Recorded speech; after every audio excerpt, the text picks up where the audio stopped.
Thanks very much for joining, everybody. We're really excited to show you this work today. Let me just quickly show you the agenda. So this is what we're going to try and get covered over the next hour.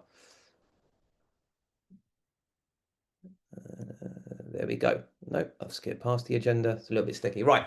So I'm going to briefly introduce the National Institute of Teaching and the broader work program that this webinar relates to, TIDE. And then I'm going to share with you a Microsoft form so you can predict our results. So let's get started. What is the NIoT? Well, we are one of the largest teacher development organizations in the country. And what distinguishes us from many others is that we are entirely school-led, by which we mean we were founded by 4 of England's largest multi-academy trusts, the names of which you can see on the left-hand side there.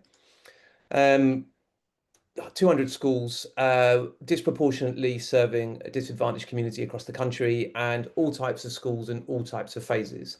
But I think what really makes us unusual, as well as our network of associate colleges, which are others that cooperate with us, is that our mission is we're not just trying to educate teachers, we have an obligation, a mission to improve the quality of teacher and leader development at a system level by generating research,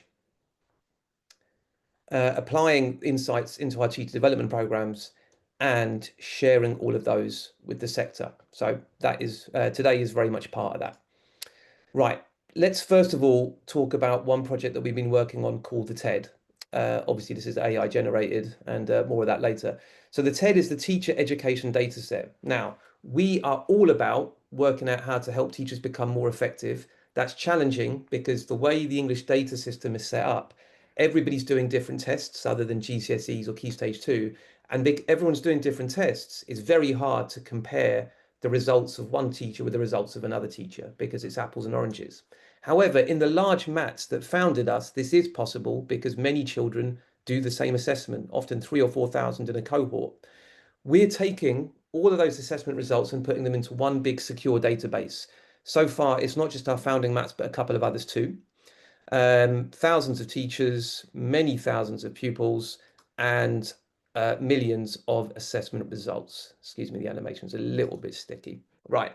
Now, just to reassure everybody first about building a data set like this, all of this has been anonymized. So no school pupil mat is ever identifiable. We use pseudonymization where each teacher, each pupil is given an anonymous coding, and that maintains the analysis throughout, but nobody is possible to analyze individually. And that means none of what we're about to show you could possibly be used for performance management. And we're happy to take more questions about that later. Right. The reason we've done all this is we have found a way of estimating a teacher's impact or a teacher's value add. And the simplest way to think about it is those of you who understand the Progress 8 system, which analyzes a secondary school by saying, okay, well, this is the attainment of kids when they came in, and this is the attainment of kids at GCSE. This is your value add as a school. We're trying to do the same thing, but for an individual teacher. The way we do that is we use that data set to predict a kid's attainment in an end of year assessment based on their prior attainment, all the sort of typical demographic stuff that you would expect to be influencing attainment as well, like free school meals and so on, and their attainment in other subjects. So maybe this kid is just doing fabulously well in all their subjects, in which case that needs to be taken account into their prediction going forward.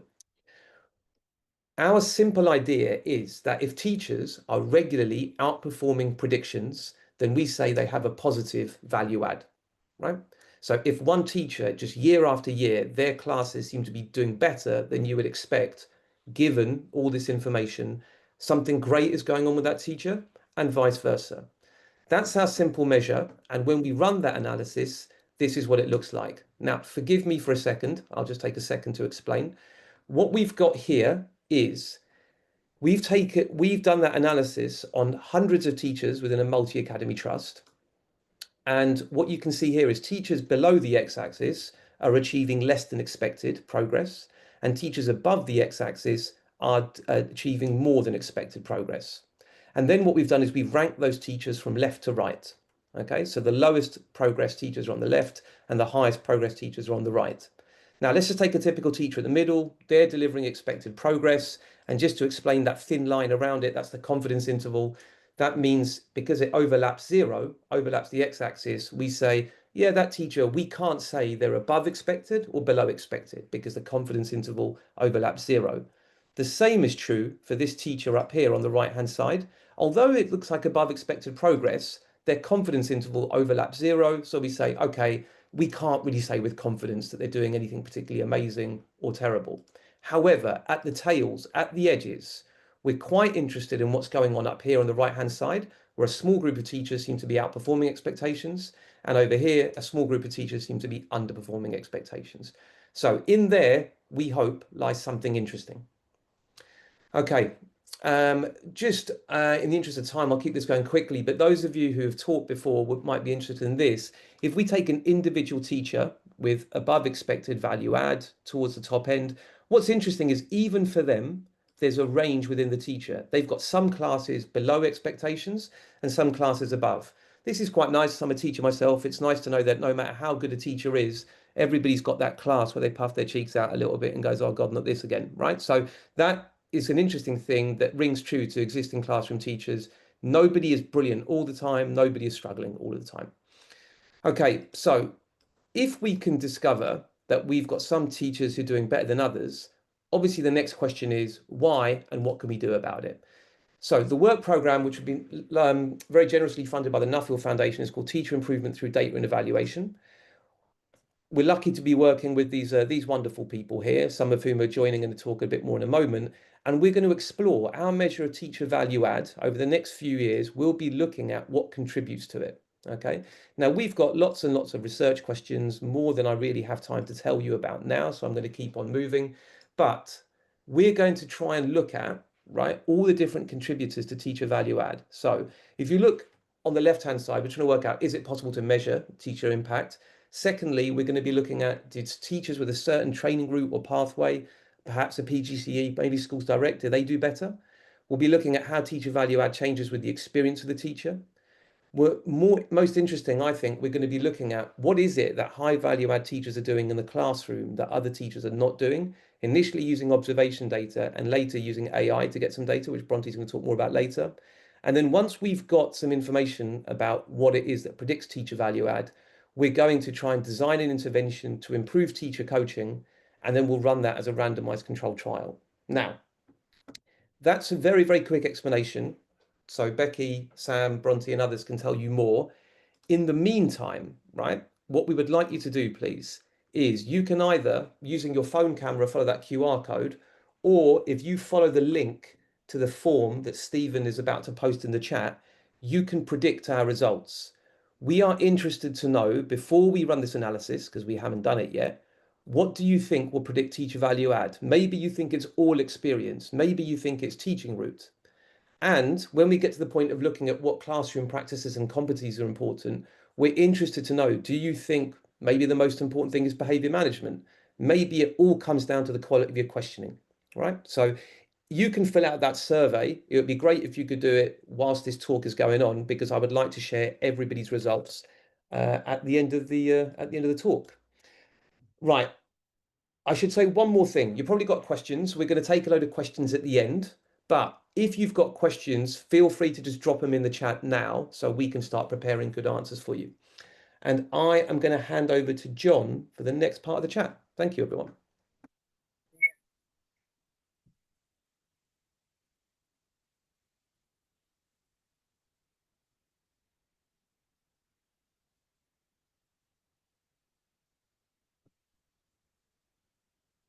John, I think we can't hear you. Any better now? Wonderful. Thank you. Hello. Okay. Great. Okay. So I was just saying, this is the first paper from the project looking at teacher value added in England, focusing on primary schools. Could we move on to the next slide, please? Whoever's got control. Why is this work interesting and exciting? Well, it's the first study using the dataset that Raj has introduced you. It provides insights into teacher allocation. We do some work on reliability assessments and the robustness of producing teacher value added models. And we're building very much on a long-standing literature from the United States but now doing it in the English context. So we've got all this evidence from the US, but we've had nothing up to this point about teacher value added in England. Next slide.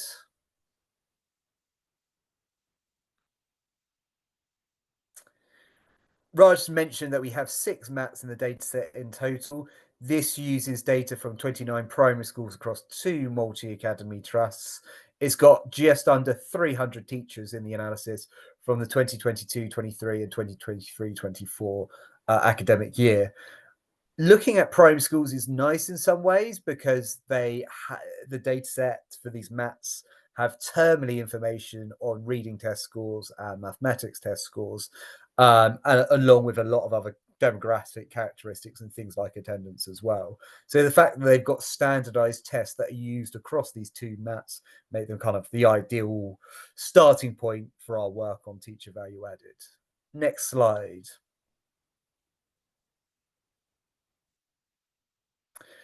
Within the paper, we address 7 research questions. 6 I'm going to rattle through quickly here today. So firstly, looking at the statistical properties of the tests that we're using to estimate value added. We do this because from the large US literature, we know that prior achievement's the key thing to be controlling for in the analysis, but that only works out in terms of giving value added if you've got high quality measures. We then look at how robust the measures are of teacher value added to different specifications, so different ways of measuring teacher value added.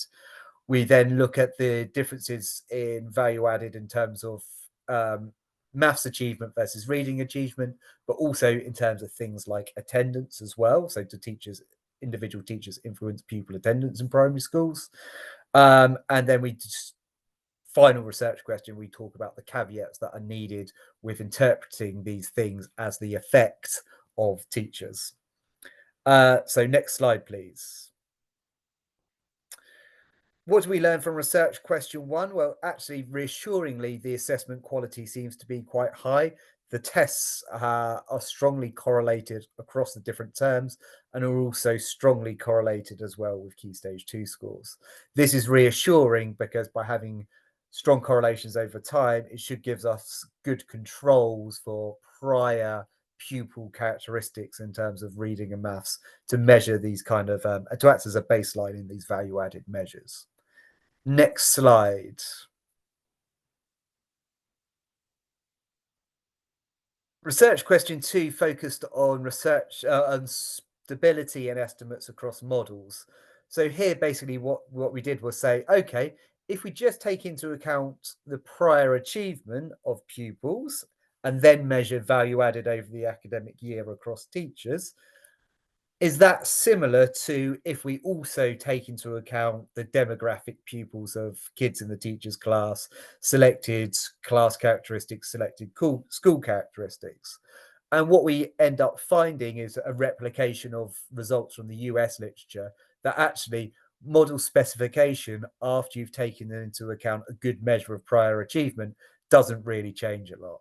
So in other words, in this respect, the measures of teacher value added appear to be reasonably robust to kind of particular nuances around controls that you include in the model.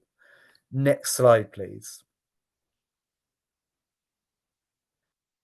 These are the first kind of results illustrating what we find in terms of teacher value added scores. So this is basically the percent of the variation in pupils' progress that is explained across teachers, across different subjects. And there's a couple of things to note here. Firstly, the scores in maths, the intracluster correlations, the percent of variation explained in maths across teachers is greater than for reading. Secondly, there's some differences across the 2 maps. So it seems that teacher effects are bigger in Mat 1 generally than in Mat 2. And the third thing is actually for pupil absences, you don't see any teacher effect at all. So although we see primary school teachers having some kind of impact on pupils' reading test scores and maths test scores, you don't find any impact on their attendance. So attendance seems to essentially be just pretty much random across different teachers once pupils' prior achievement and prior levels of attendance has been taken into account. The interesting thing around this is the maths and reading results that we get are consistent with findings from the large US literature. What we're reporting here for absences actually differs, where in the US that has been claimed that there's teachers' effects on levels of school absences as well. Next slide, please. This shows the correlation in our teacher value added measures across different subjects. So obviously primary teachers teach both English and maths. What we're showing here is that there's a reasonably strong positive correlation in their value added across the different subjects. So in other words, teachers that seem to be more effective in teaching English, in terms of reading skills at least, also achieve higher value added scores in mathematics as well. And again, this kind of is similar to US findings on a similar kind of topics. Actually, you see kind of a positive correlation in teacher value added across different subject areas.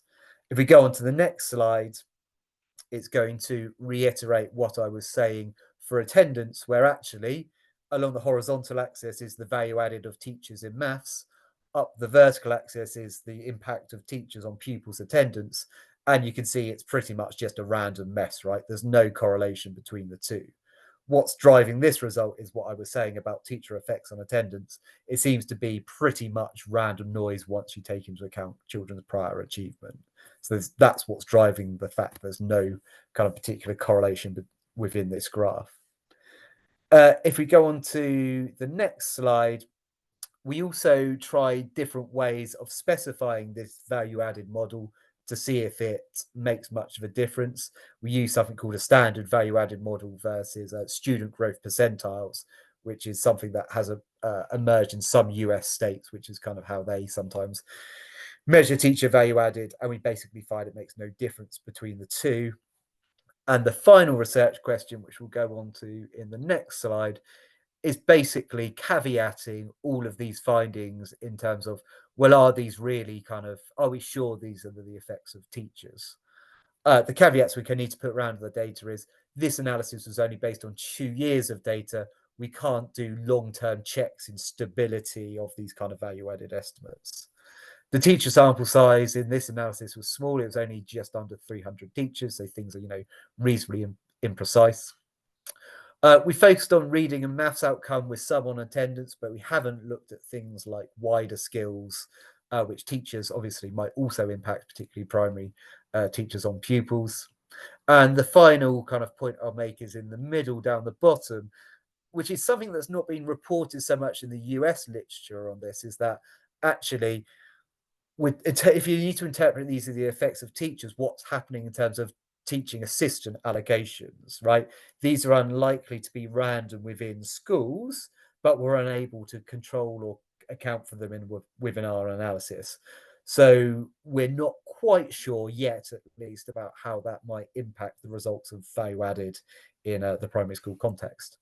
At which point I'll skip over the next slide and pass the baton on to Becky. Great, thank you very much. So unlike John, I've got no results to talk to you about. Instead, I'm just presenting a summary of a validation paper that's writing a proposal about why measuring teacher impact in secondary schools is so difficult, and setting out some kind of terms under which we think that we need to validate in order to ensure that we know we've estimated teacher value added. So this is a completed paper and it's currently in review. So by way of background, a lot of the work on estimating teacher value added has been done in the US, and there's some things that make Britain materially different in the way that we run our education system.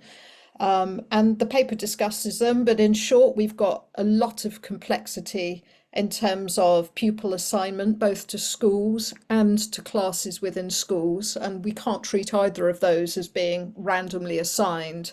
And it's even more complex to think of them as being assigned kind of conditional on known characteristics of students because of our school choice system.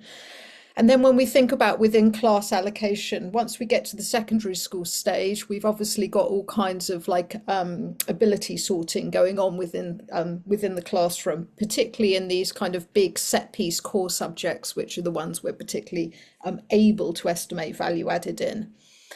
Our second problem is that, unlike the US, we have non-random teacher assignments. In the US, it's actually really common that if you teach, say, grade 9 math, that you are teaching every class grade 9 math. And that almost never happens in England because of the way that we organise our lessons. And so we know from survey data that we collected on Teacher Tapp that we've got non-random teacher assignment taking place. We know that when it comes to our inexperienced teachers and our out-of-field teachers, our non-specialist teachers, that schools are actively trying to put them into places where they will deem they do, I suppose, they're least worried about the effect that they will have. So they're typically not in examination classes. But we can also see that out-of-field teachers and inexperienced teachers are not being given top sets as well. And all of these present difficulties and confounders in estimating teacher value added. And then finally, the other massive problem that we have is just around measurement error. That work that John just presented, loads of primary schools actually use external standardized assessments. Whilst they're marking them themselves, they are at least using a standardized assessment that's been created by a third party. Once we get to secondary school, we are largely in the world of multi-academy trusts creating written assessments. And we don't know what the psychometric properties of them are. So we're dealing with quite a lot more measurement error. So I said we want to try and set up a way to work out how we know that we've managed to estimate teacher value added as opposed to just estimate a number and attached it to each teacher. And in the paper we propose there's like 3 different ways that we're going to try and check that we're estimating teacher value added. And the first is that we're looking for consistency. We're looking for a consistency within a teacher in their estimate of how effective they are across the different classes that they're teaching. And we're looking for a teacher stability over time, so that if we observe them as being effective in 1 year, we want to observe them as being somewhat effective in another year, because we think that this is a construct that should be stable if it is a real construct. We think there should be something of a correlation with some other measures of effectiveness, whether they are teacher observations or performance reviews. We know from the US literature that these things are correlated. The correlations are poor, but we should observe them there. The second pillar of our validation is around replication. So we want to see that we can replicate some of the key findings that we've seen internationally around teacher effectiveness. And these are firstly that we should see an experience gradient, that inexperienced teachers should get better at teaching over time. And secondly, that out-of-field teachers should be shown to be less effective than teachers who were teaching in the subject that they were trained to teach in. And finally, we're looking for some falsifications, and we've got 2 falsifications we're going to be looking at. And one is that, largely speaking, we want teachers to principally impact effectiveness in the class, in the subject that they teach. So that if you are a student who gets a very effective history teacher, we want to see that affect your history score more than it affects your maths score. And then the second is the reverse causation, that we want to see teachers impact, effective teachers, if they're allocated to a class, we want to see them impact on that class after they've been allocated to the class rather than before. So why haven't we done any analysis yet? Well, when you start thinking about the implications of all of those tests, you quickly realize that you need data over time. So we've been waiting to get data stitched together, and really ideally to start saying anything with any confidence about whether we're estimating teacher effects successfully in secondary schools. We're really looking at trying to get 3 years of data together, and we're getting there. So the review paper doesn't have any data in it, as I said, but it performs a review of the literature and sets out these tests. And then just to finish up, what we're doing next is on the final slide. So we're working very much to get the data cleaned up and get the protocols set up so that when we've got 3 years of data, we can try and estimate our teacher effects. We've got certain predictions as well that we expect around like which subjects we expect to successfully estimate teacher effects in relative to others because of the nature of the assessment data that we have, and which subjects we expect to see greater problems with bias that are caused by sorting that we can't deal with. So our plan is to, follow up with a paper that actually does estimate teacher effects in secondary schools and writes them up, as well as following up with some substantive papers that hope to report on things like whether out of field teachers actually are less effective than subject specialists, and whether we can observe the effectiveness gradient in new teachers. And of course, like all the other work that we're doing, not only will we publish our own work, but we'll be sharing the codes and the protocols for doing all of that. Okay, thank you. Let me pass across to Bronte. Thanks, Becky. I'm just going to hijack for one moment. Thanks very much to Becky and John for brilliant presentations and getting us back on time. Just want to remind everybody of the Q&A function down the bottom. So thanks very much for your question, Beth, and I will answer it later. But for those of you who've got questions occurring as they're happening, please do just drop them in the chat. Drop them in the Q&A section so we can start thinking about the answers. And thanks also everybody for submitting your predictions so far. Keep them coming in. I'm looking forward to sharing those shortly. Okay, Bronte, over to you. Thank you. Thanks so much, Raj. So a little bit unlike Becky and John, what I'm going to be focusing on is talking about our future plans for our work using AI to look at whether it can help automate analysis of lessons. So in terms of what the problem is, we know that observation and feedback is a massive part of being a teacher, and that teachers are often observed and receive feedback on their practice. And we also know that this is really central to teacher development. And in our own programs, trainee teachers and early career teachers are often observed weekly and receive feedback from their mentors. We also know the usefulness of these processes are massively constrained by a number of factors. So, for example, the memory of the observers and their ability to pay attention to all of the things happening in a classroom, the bias that they might bring to that situation, and the bias that might creep in long term by the time they actually sit down, for example, with their mentee to talk about the lesson. It might have been quite a while, and it'll be very much dependent on the notes that they've been able to take. And a very practical one is the time it takes to attend those lessons and generate that feedback. And we know from our own work and many others that one of the biggest problems facing mentors in terms of delivering high quality mentoring is this tyranny of the timetable and not actually having the time to observe varied lessons of their mentees and really give high quality feedback. So we know already from the literature and on a practical level that the ability for teachers to record their practice and to be able to play it back either on their own or with a coach or a mentor is massively helpful and helps address some of these constraints. But one problem that is hard to overcome with that is still this bottleneck of teacher time and mentors' time taken to actually attend the lesson and generate that feedback. So this is where AI comes in as a potential solution. And just to say, we're not the first people to think about this. There are lots of research groups across the world that are exploring this problem, and also multiple commercial products that are already in the hands of teachers to do this. But the idea here is using AI to automatically identify teaching practices from either lesson recordings or lesson transcripts and help automate some of that feedback to support coaches and mentors. Now, at the NIoT, we are both excited by the potential, but also open to exploring potential downsides, and also open to the idea that it might not be helpful at all. And so because of that, we will be evaluating the impact of a tool like this in the hands of teachers and mentors, both on teaching practices of early career teachers. So how does using a tool like this actually impact the way people are teaching in the classroom? But really importantly and excitingly, does having a tool like this in the hands of teachers actually positively impact the attainment of the pupils that they teach?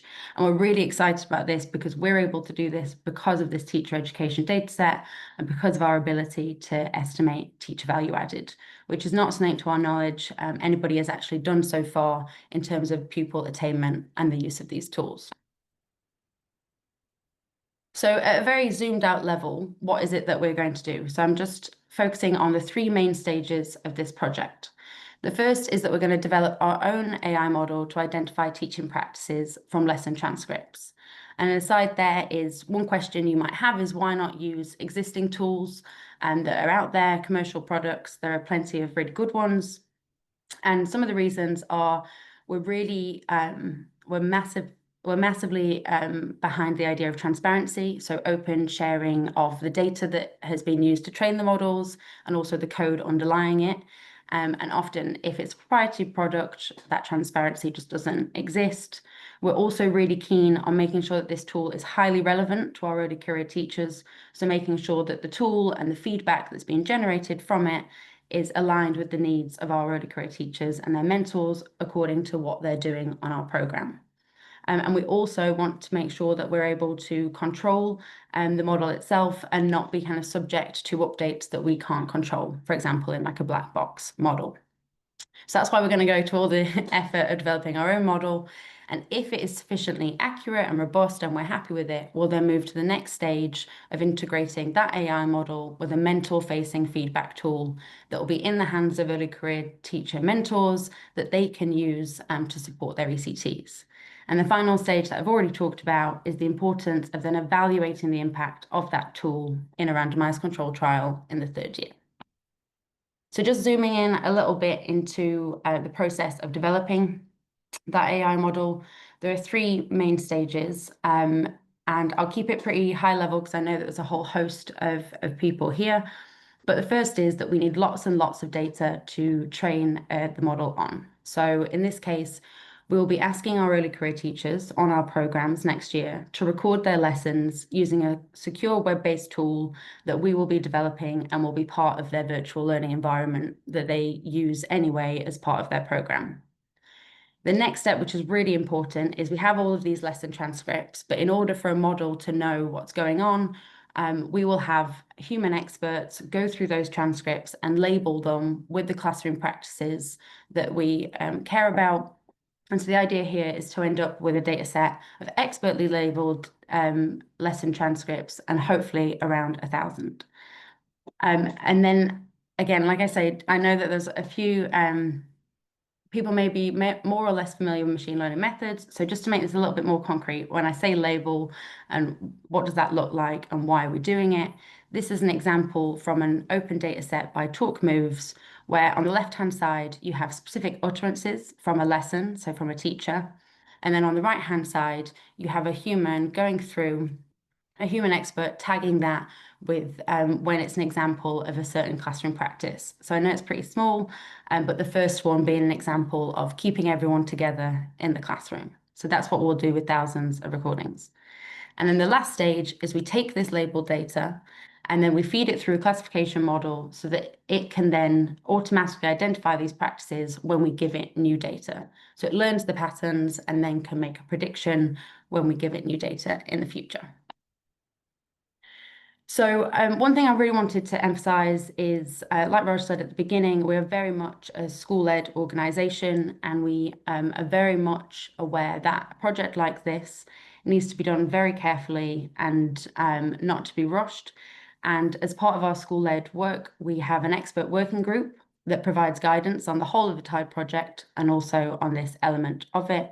And it's made up of teachers and school leaders, and we frequently get their input on our plans and outputs. And for purposes of time, I won't go through every single one, but these are some of the elements that have been raised as key considerations or concerns in relation to this project. So it is just, I can give a few examples, but it's to reassure that we are very aware of them and that a big part of the 3-year plan is building strategies to address each one in turn. So for example, a really big part of the success of this project will depend on how much trust we can build around this process, and that applies to the whole of the TIDE project. So we need MAPs to be on board, we need schools, individual teachers and their mentors. And it's really important, and I think somebody will have a question on this actually already in the chat, that these tools are framed as supportive and not evaluative. The point of this is not to track individual teachers over time, but to generate insights. So just to hammer home really what we're excited about in terms of this project, in terms of what we will learn. The first one is that we will produce a report in collaboration with faculty AI that are helping us with this work to look at which classroom practices, of which we've coded for, are related to our measure of teacher value added.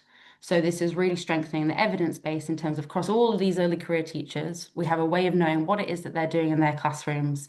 We have this measure of teacher value add. So at a group level, we can say classroom practice X is associated with greater value added, and maybe these ones not so much. I'll skip over the second one for the purpose of time, but the third one, which I've already highlighted, is looking at the impact of this tool on a number of outcomes. But the one that I'm really excited about, and we're all really excited about, is being able to look at the actual impact of this tool used by early career teachers on pupil attainment. I think I've got 1 minute left just to say this, which is beyond the actual AI parts of this project, there are some benefits that we're also really excited about. One is very practical, which is that because we're developing this secure web-based tool for our own early career teachers, they will be able to play back their lessons and look at that with their mentors in a way that they haven't been able to do previously. So as part of our program, we do recommend recording practice, but we have no way to facilitate that as a provider. So that's an exciting part of it. And then the second is if we create a sufficiently accurate and robust model that can identify practice at scale, that could be hugely beneficial to future work, because we know that a lot of the time we do want to know what's happening in a classroom, but human observations are massively timely and costly from a research perspective. So being able to do that at scale is very exciting. And if you then think about the links with the teacher education data set, we might have a situation where at scale we can look at what's happening in classrooms and the impact on pupil attainment. And there's this project, but then moving forward, it should be very exciting. So I think my time. Thank you. Lovely. Thank you very much, Bronte. Right, and thanks very much to everybody who started to drop questions in. Bronte, there's a few there for you, so I'll give you a moment just to get your head around those. In the meantime, I'm just going to quickly show you the results of the predictions that you've made so far about what it is that we're going to discover. Now, I should say the point of this was it's always really frustrating as researchers if you're going to spend 4 years doing something and you show people results and then everybody says, well, we knew that. So I was hoping to get some predictions in advance so I could surprise you all in 2028 with whatever version of the webinar we run then. But it's quite annoying because all your predictions, I think, are probably quite similar to ours. Still, let's show you what you've come up with so far. So we've got a mix of different people submitting predictions here. So that's great. I should say that these results have been amalgamated from some that we got from ResearchEd as well. So we've got a nice mix of stakeholders. That's always nice to see. What is interesting is more people think teaching quality is improvable by something other than experience, which is good news, than people think teaching quality can be measured. And I think there's a reasonable amount of skepticism about that, which is why John, Becky, Rob Coe and others put so much effort into trying to validate it. But so, yeah, some skepticism there. Now let's take a look at the specific predictors of teacher value add, assuming it can be measured, which will predict teacher value add. So at the top, you can just see people's views on which will predict it at all. But the rank order one at the bottom, I think, is more useful. And people seem to really believe that a degree specialism in that subject is super important. And many of you think a postgraduate degree is probably not all that important. And as somebody with a postgraduate degree who teaches, I'm going to agree with you very much so. What else have we got? There seems to be a general prediction that we see the biggest improvement in teacher value add in the first couple of years, and then it gradually tails off, which is consistent with the research so far and probably aligns with most of our experiences in any job, I would have thought, not just teaching. Which of these will predict higher teacher value add? Well, we think it seems that this teacher value add on average in the school really matters, and whether or not there's a looped timetable, whether or not we get the same class 1 year after the other, less so. It'll be interesting to see, and I don't think there's anything too controversial there. Some saying the rankings are difficult. They are definitely difficult. It's meant to just get your instinctive thoughts really about what's going on. What types of lesson observations data will predict teacher value add? So we seem to believe that experts observing videos will have a pretty good shot at predicting value add, more so than AI. I think that's pretty reasonable as a first instinct. And lastly, I believe, are we going to skip on? There we go. Which competencies matter most? Behavior management and routine seems to come top, which is interesting, I think, because, well, if that's true, maybe we should just get a bunch of bouncers into classrooms and they don't even have to know that much physics. Let's find out. Okay, so those are our predictions. Let's turn to some of the questions as they come in. And I'm going to read the questions out and throw them out to different panelists. But I think it's fair to say a lot of them relate to AI.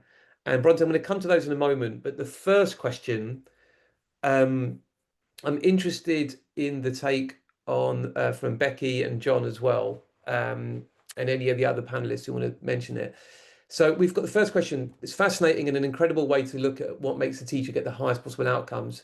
However, is there a risk in a world where teacher retention is rock bottom? This level of analysis might further drive staff out of the profession, which in turn then leaves those highest performing teachers understaffed in the departments, which then makes them worse at teaching effectively. So I guess we're thinking about the unintended consequences of bringing in some kind of performance measure like that. Becky, I'm going to ask you first, what do you think? And then John, and then Sam, if you want to respond as well. And then after that, we'll turn to the AI side. Becky, do you want to go first? Yeah, I mean, I guess it's important to emphasize that the things we estimate about teachers are completely anonymized. They don't go back to them or to their school. So, like, the decision about how a system chooses to use estimates of value added is quite different from the research that we're doing. I will also say, you know, when I was a teacher 20 years ago, I was told my value added on my A level and GCSE classes. So the idea that there isn't any accountability based on test scores at the moment is kind of not quite right. I think in most secondary schools, you're kind of held to account. I don't know whether somebody else wants to say anything. I'll just come back on that one. Yeah, for sure. Totally common practice in my school to be presented with some value add, but it's just not done well. And that's nothing bad about schools. They're not going to have the statistical expertise Rob Coe has. But we end up with all these heuristics like, oh, you had a set two class, you always get good value add there. Well, that shows there's something wrong with the value add measure, right? So we're trying to, at least in the background, but without using it for performance management, trying to get a better sense of what value add is and where it comes from. John, I don't know if you had anything to add to that before I go to Sam.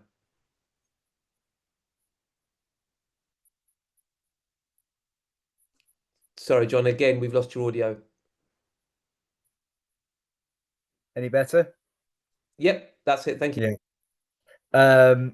The only thing I was going to add was to say on the topic of teacher retention, we are interested as this project moves forwards in terms of who's leaving the profession or these schools at least as well. And so looking, you know, whether higher or low value added teachers are the ones that are more likely to move. It's a different point to the question I think's raised, but I think it's related, and I think it is an interesting thing about link to this project and what we're doing. Thanks, John. Sam, I'm just going to ask you a different question, actually. And you might have noticed I flicked over to a slide which addresses something we haven't talked about yet. In terms of what's most predictive of higher teacher value add, you might notice the second highest is social capital and collaboration between teachers. We haven't had the chance to mention that yet. Do you just want to explain briefly for everyone here what you're going to be, how you're going to be investigating that? Yeah, sure. Thanks, Raj. So we are currently working on developing a questionnaire that aims to measure this idea of social capital, or more commonly known as sort of collaboration between teachers in schools. It's the first time a measure like that has been developed, but it's good to see that people have some sort of optimism about the value of that for teacher development. We've been piloting it. We've been developing it using focus groups with teachers. We've run it in an online sample to look at the properties of this measure. And we're currently collecting sort of test data to further validate it in one of the NIoT founding mats. And so the idea is that we'll bring this together with the teacher education data set, and it'll allow us to ask questions like, say you've got a newly qualified teacher, and say there's sort of two future versions of reality about where this teacher goes. You know, do they go into maths department in school A or maths department in school B? And an important difference between A and B is just the extent, quality of sort of collaboration, discussion, debate, mentoring, feedback, sharing of sort of expertise, essentially, in those two departments. And the data will allow us to ask, does a teacher get more effective more quickly if they're in a department with higher social capital or collaboration than if they're in the other maths department where there's lower social capital? So that's the idea behind it. And also, just looking back at your chart, Raj, you know, the number one, school has high average teacher value added. We'll also be able to look at, you know, does going to a school with higher teacher value added, but where there's also that kind of sharing and collaborative culture, is there a sort of interaction with those two such that you can learn from your fantastic colleagues better if there are opportunities baked into the way the school is organised for that sharing and learning to happen? Thanks so much, Sam. And we're really looking forward to seeing the interest of the survey. I think even before we even see does the extent of collaboration predict teacher value add, it's just going to be an interesting thing in itself to see how much does that vary between schools. And I wonder what we can learn more there. All right, Bronte, I think we anticipated many questions about the AI model. And I think some of the questions relate to the limitations of what transcript analysis can do when you've got perhaps a teacher with a big personality that might say something in a different way. Do you want to talk a little bit about the limitations of the model, addressing some of the questions in the Q&A, please? Yeah, absolutely. Thanks, Raj. Yeah, somebody has asked a really great question around like Raj says, the limitations of only focusing on things that can be picked up from a transcript versus also being able to hear the audio or potentially see the video of the teacher. And it's actually something we have talked a lot about, and we have actually built, I didn't have time to kind of go over it, but one thing that we've built into the project cycle is that over the next academic year, while we're building and piloting this recording tool, which will ultimately be used to collect all of that amazing data, there is a specific phase of the project which will look at when we're doing the labeling, how a person labels the transcript then change when they additionally have audio and then change when they additionally have video, and how does that impact things like inter-rater reliability. So even if we and then the other thing is, if we find that it isn't really insufficient, then we are leaving ourselves open to, well, do we actually need to look at audio? Do we also need to look at video? I am not jumping to that straight away because there are some very practical constraints on some of that. So things like data privacy get even more difficult when you start analyzing audio and video. But also the sort of cost of developing those models and running them does become really big. But we are very open to tackling those problems if we find that the model is too limited when we are able to compare across the modalities. I think I had an extra point, but I can't remember what it was. That's fine. Thank you very much for that. I'm just going to address one of the questions that's been put in here by Ben Stiles, who's put in the chat. Just read it out for everybody as well. It says, for the AI observation tool to have an impact on attainment, the tagged activities need to be shown to be associated with pupil attainment. They then need to be identified and fed back to the teachers. The teachers then need to adjust their practice. The pupils then need to actually learn more. And there's quite a few steps here in the causal chain. Now, I think Ben is totally right there. There's a lot here that needs to happen for this to make any difference at all. I think that's totally right. What I would say to Ben is that we're very much adding to an ecosystem that already exists in schools. So the coaching ecosystem is already there. I am observed once a week, and in that 10-minute snapshot, an experienced teacher comes in, looks at my lesson, and says, well, I think you need to work on this one thing. And that one thing is like, chosen really based on that very limited snapshot that they saw. And then whether or not I'm doing that thing is assessed by a subsequent observation. And it's already very noisy. And the observer could like have 100 things that they want to show me. So what we're trying to do is what is already a very complex causal chain. We're trying to streamline it for mentors and new teachers. So what will happen is a mentor will have a large bank of video observations, and the pre-AI analysis will be saying, this is consistently a thing that Raj is not doing that we think has the highest correlation with value add. And in subsequent observations, it will be able to assess whether or not I'm actually doing it. And it will be able to do all of that in a more streamlined and focused way, subject to it working. So I totally agree with you identifying the messiness of the causal chain, but really that messiness already exists, and we're actually trying to streamline it. It may work, it may not work, who knows? But I would look forward to discussing the complexity of that in more detail with you, Ben, another time. Right, with the few minutes that we've got left, I'm just going to have a little look at some of the questions that we've got left. Becky, there's one here from Rachel Hartley, which I think relates to your work. It says, Becky gave an example that in the US, there'd be more match timetabling. How does that factor into teacher value add, and could it be replicated in the UK? Oh, so the idea that in the US it's more common that you teach repeated classes of the same grade, the same thing over and over again.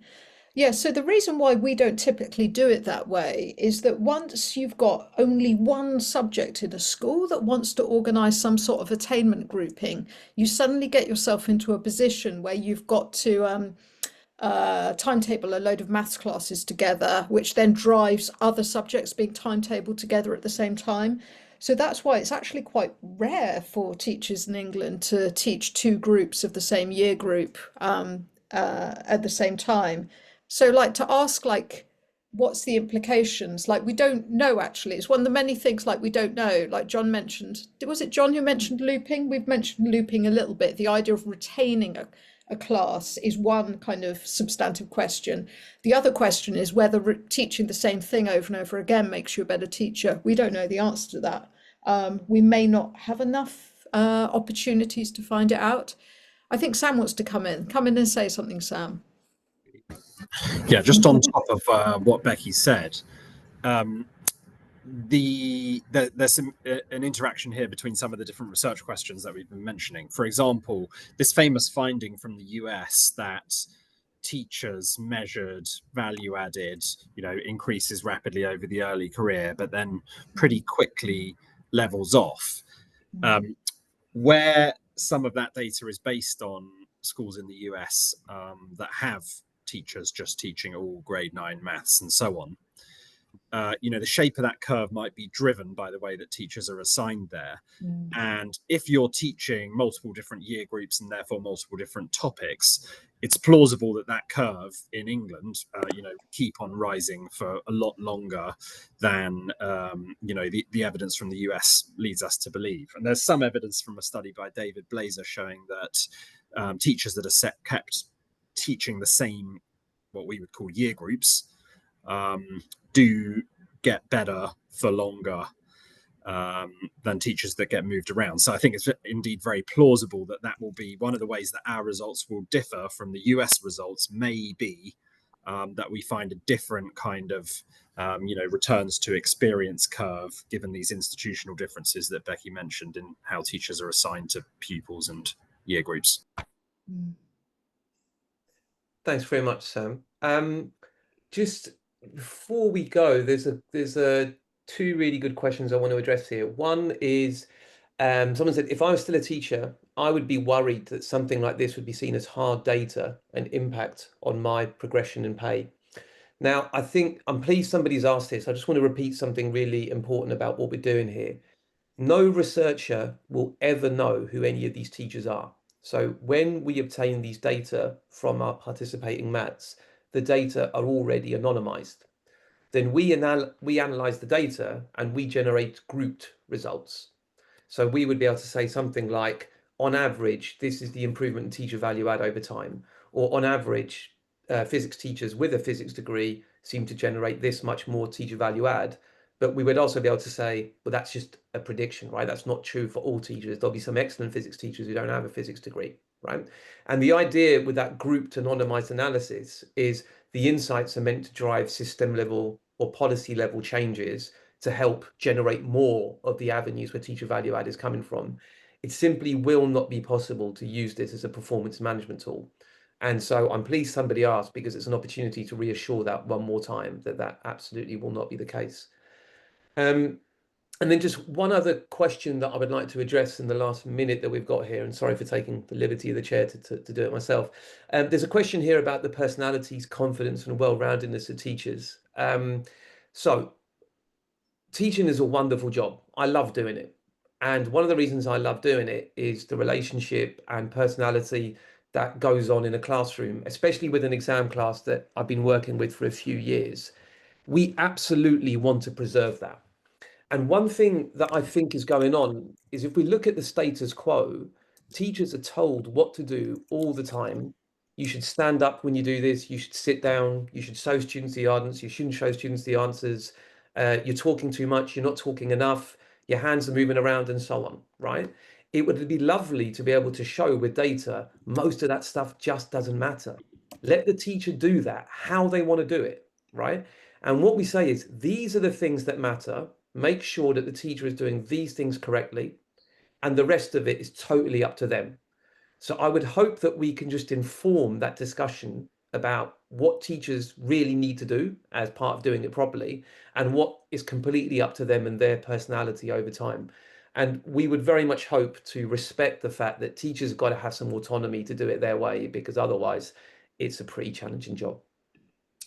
Right, that is all of the questions addressed, I believe. I just want to quickly check with the other panelists. Is there anything that you've been meaning to say, but I've just sort of not given you the time to, or ridden roughshod over?